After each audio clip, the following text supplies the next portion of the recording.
नाजरीन, इस एपिसोड के आगाज में आप देखेंगे कि जीनी शहर में अलचचिक अपनी दुकान पर काम कर रही होती है कि तैमूर उसके पास आता है और आकर कहता है, मुझे आपके नुकसान पर अफसोस हुआ अलचचिक खातून, अल्लाह आपको सब्र अता फरमाए। इस पर अलचचिक कहती, सबर है? सबर? क्या मेरे मामू उस्मान साहब के हुक्म से वहाँ नहीं गए थे सिपाही? हम जिससे गुजर रहे हैं इसकी वजह आप है। आप अब भी सबर की बात कैसे कर सकते हैं? कि इसी दौरान दाखिली रास्ते से ड्रम बजने की आवाज आती है और सब लोग बाहर की जानब देखते हैं तो कई सिपाही दान और उसके सिपाहियों को बंदी बनाकर जीनी शहर लेकर आ रहे होते हैं और उन सब को रस्सियों से बांधा गया होता है। फरीग भी अपने भाई दान को देखती है और बाकी सब लोग भी। और फिर बेंगी खातून तैमूर से पूछती, ये लोग कौन हैं? जिस पर तैमूर कहता है, हमें आज सुबह खबर मिली, जब वो उरहान साहब पर हमला करने जा रहे थे तो उस्मान साहब ने इन्हें पकड़ लिया, पहले गाँव पर और फिर उरहान पर घात लगाकर हमला किया। ऐसा लगता है कि वो हर तरफ से हमला कर रहे हैं। ये सुनकर बेंगे खातून कहती, तो इन्होंने ही मेरे भाई को मारा है?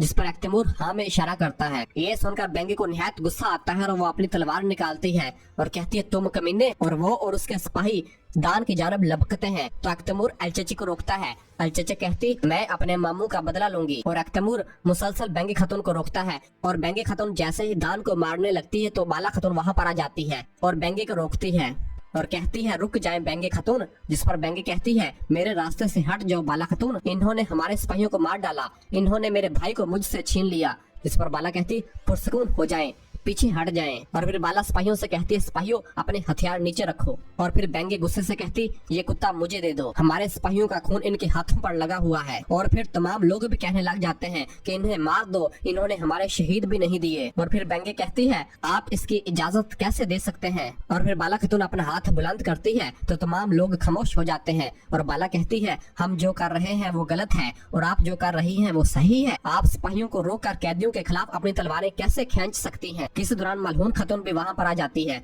और आकर कहती है, इन कुत्तों ने मेरे बेटे को मारने की कोशिश की, जब मैं हकीकत जानने के लिए इन्हें नहीं मार रही तो तुम ऐसा क्यों कर रही हो बेंगे खातून? जिस पर बेंगे कहती है, तुम्हें इन्हें वही मार देना चाहिए था, तुम जालिमों पर रहम नहीं खा सकते। जिस पर मलहून कहती है, हम किसी पर रहम नहीं कर रहे, हम हकीकत जानने के लिए अपने बदले की आग अपने अंदर ही रखे हुए हैं, सब्र करो बेंगे खातून। और फिर बाला कहती है, हम सब हकीकत जानने की कोशिश कर रहे हैं। जिस पर बेंगे कहती, मैं कब तक सब्र करूं बाला खातून, मेरे भाई की कब्र खाली है। और फिर कहती है, लेकिन मैं इसे ऐसे नहीं जाने दूंगी। और फिर अपने सिपाहियों से कहती है, सिपाहियों चलो घोड़े ले आओ, हम चलते हैं। और फिर मलहून सिपाहियों से कहती है, सिपाहियों चलो इसे जंदान में ले जाओ। और बेंगे खातून अलचचिक से कहती है, अलचचिक तुम्हें जो करना चाहिए वो करो और इस कमीने को मार डालो। जिस पर अलचचिक कहती, ठीक है। और फिर कई सिपाही जब दान और उसके सिपाहियों को लेकर जा रहे होते हैं तो दान अपनी बहन फ्रिग को देखता है। फ्रिग भी दान के लिए बहुत परेशान होती है और कई सिपाही उन्हें पकड़कर जंदान की जानब ले जाते हैं तो पीछे से फ्रिग कहती है, मैं तुम्हें इनके लिए नहीं छोड़ूंगी, मैं तुम्हें बहुत जल्द निकाल लूंगी। कि इसी दौरान लियो एक टोकरी उठाए फ्रिग के पास आता है और आकर कहता है,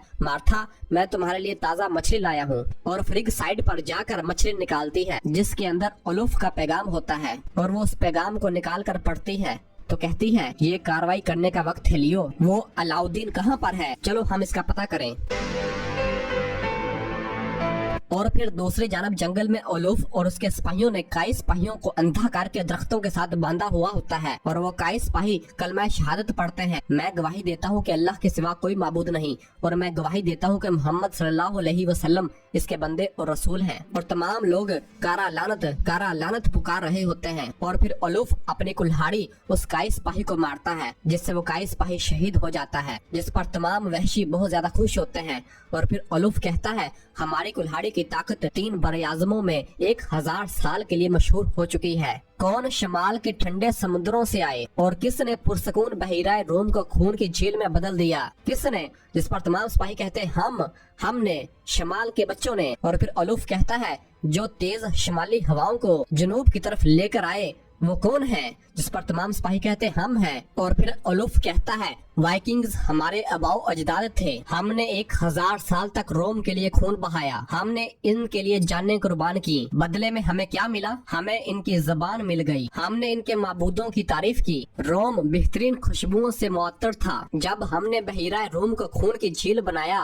रोम हमारी रूहें नहीं ले सका। और फिर कहता है, अभी हमने जो कुछ इन्हें दिया है वो वापस लेंगे। और दूसरे कुल्हाड़े से दूसरे सिपाही को भी शहीद कर देता है और फिर कहता है हम शिमाली हवाएं लाए हैं, पहले कुदस में फिर लीबिया में, जबले तारक से दरियाए नील तक हमने कारा लानत भेजी। वालेहाला पहुंचने वाले हर जंगजू के खून के बदले हम शिमाली हवाओं को उस्मान की सरजमीन पर लाएंगे। अभी मेरे भाई सागा के लिए, अभी हमारे 1000 साल पुराने गुस्से के साथ अपने जंगजुओं के लिए जिन्हें हमने वालेहाला भेजा था, हम कारा लानत बनने का वक्त आ चुका है।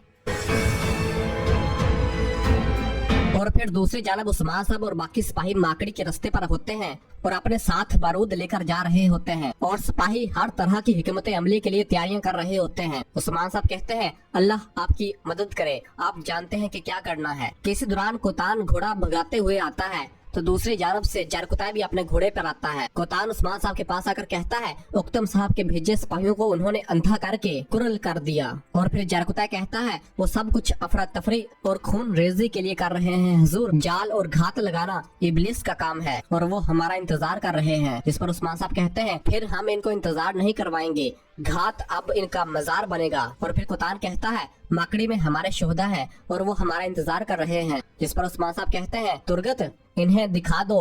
और फिर इधर यीनी शहर के जिंदान में अलचचक अपना भेष बदल कर जिंदान में आती है और वहाँ सिपाहियों को बेहोश कर देती है और आहिस्ता आहिस्ता दान की जानब बढ़ रही होती है और जिंदान को देखती है तो दान कहता तुम कौन हो? जिस पर अलचचक कहती तुम्हारी मौत कुत्ते। और सिपाही से जिंदान की चाबी लेकर जिंदान का ताला खोलने लग जाती है। किसी दौरान अख्तमूर से आकर पकड़ लेता है और कहता है तुम यहाँ क्या कर रही हो अलचचक? जिस पर अलचचक कहती पीछे हट जाओ सिपाही, कबीले की सलामती के लिए मुझे इस कुत्ते से उगलवाना है। जिस पर अख्तमूर कहता है सच्चाई के लिए गलत रास्ते का इंतखाब नहीं किया जा सकता, इसे इसके किए की सजा मिलेगी, इससे पहले तुम्हें कोई देखे निकल जाओ। जिस पर अलचचक कहती नहीं मैं नहीं जाऊंगी, मैं जिस चीज का आगाज करती हूँ अख्ताम तक ले जाती हूँ सिपाही, मैं इससे उगलवा कर रहूंगी। जिस पर दान कहता इसे आने दो, इसे अपना शौक पूरा करने दो, तुम इसे आने क्यों नहीं देते, तुम किस चीज के मुंतजर हो सिपाही? जिस पर अख्तमूर दान को जोरदार मुक्का मारता है और कहता है मैंने कहा बकवास बंद करो। और अलचचक से कहता है मैं ऐसा नहीं होने दूंगा अलचचक।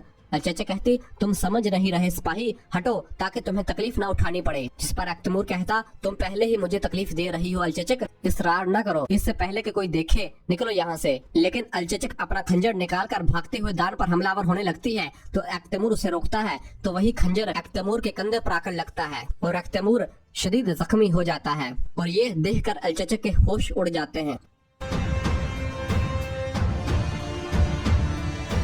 और फिर दूसरी जानब माकड़ी के रास्ते में उलूफ और उसके सिपाही उस्मान साहब के लिए जाल बिछा रहे होते हैं और जमीन में गड्ढे खोद रहे होते हैं। उलूफ कहता है हम इन गड्ढों को इनकी लाशों से भर देंगे, सागा के खून के लिए हम सब का खून बहाएंगे। और फिर उसका सिपाही पूछता है अगर उस्मान ना आया तो क्या होगा? जिस पर उलूफ कहता वो आएगा, वो अपने मरने वालों को पीछे नहीं छोड़ते, अगर वो ऐसा नहीं करता तो हम इनके पास जाएंगे। और फिर अपने सिपाहियों से कहता है मैं कोई गलती नहीं चाहता, एक बार जब वो जाल में फंस गए हम इन्हें घेर लेंगे, मैं इन जमीनों में मौत लाया हूँ, जैसा कि मेरे अबाऊ जदाद ने जहाँ हमला किया वहाँ मौत लाए। और जरकुताई भी चुपके से दूर से ये सब कुछ देख रहा होता है। ये सब देख कर जरकुताई कहता ओह कमीनो, खोदते रहो, तुम अपनी कब्र खुद खोद रहे हो।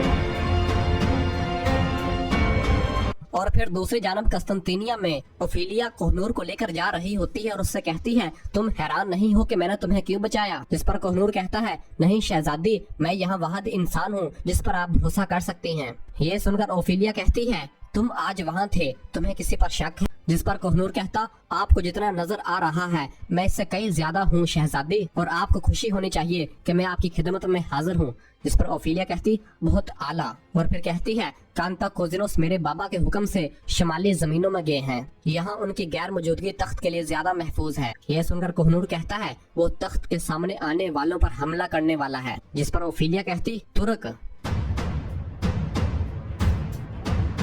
और इसी जगह पर एपिसोड खत्म करते हैं। मिलते हैं बहुत जल्द अगली एपिसोड के साथ। वीडियो को लाइक कर दें और जिन दोस्तों ने अभी तक चैनल सब्सक्राइब नहीं किया उनसे गुजारिश है चैनल सब्सक्राइब कर दें और बेल आइकन यानी घंटी वाले निशान को भी प्रेस कर दें ताकि आने वाले एपिसोड्स आपको आसानी मिल सकें। दुआओं में याद रखें। अल्लाह हाफिज।